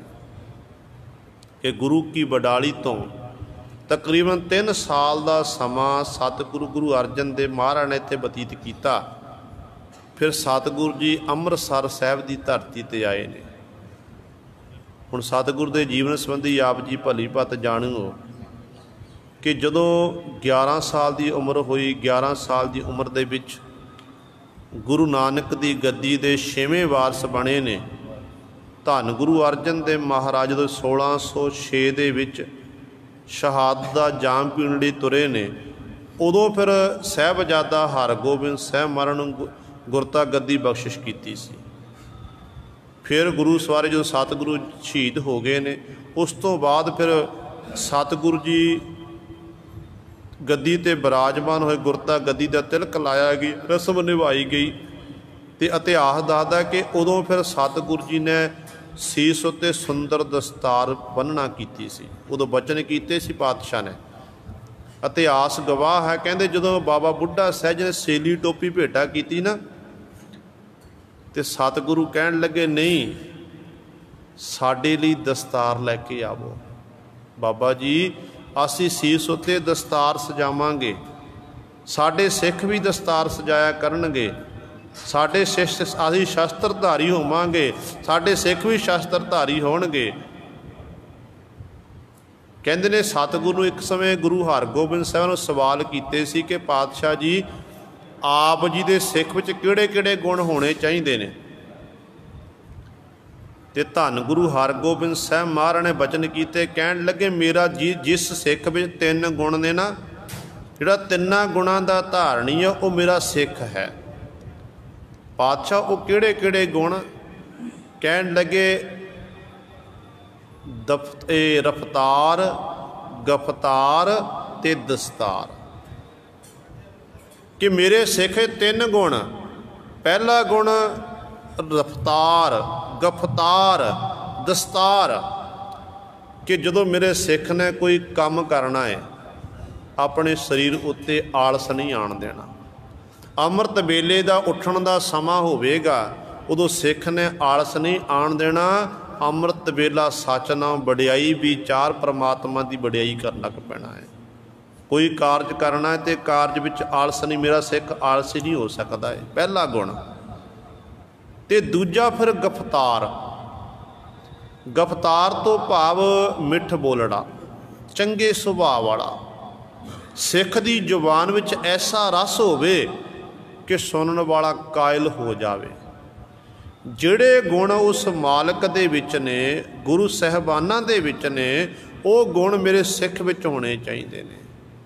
परमेश्वर विच किहड़े गुण ने?